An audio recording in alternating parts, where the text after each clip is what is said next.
Nalinaw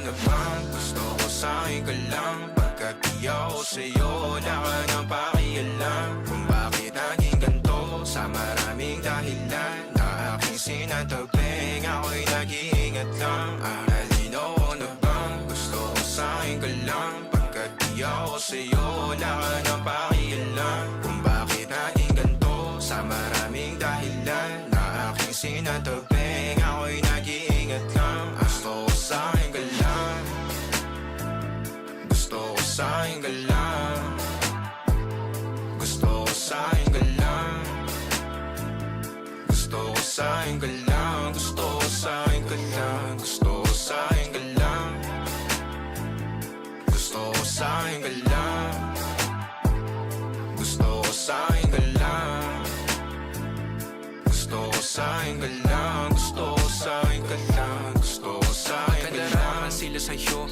ako pa din na paboritong ka na ko muna sandali yo hanggang ngayon. Di mapalagi sa mga tanong, saan pa patungo? Hanggang dito na lang bang andyan ka na lang pagkakailangan ng amat? Yan ang mahirap malulong pag ako kaharap utak mo nandoon. Saan napunta? Baka dulot rin ang kakatungga. Saglitan ko rin naman ang napunang marupo kapag kahirap mapatumba. Sino ba sa atin na mauuna ang umamay magkasunduan sa pahayag na gusto kita? Pangaakit mo nang ungumbita, umisa ka pa nun di mo ko mabigla. Mapabalisa akong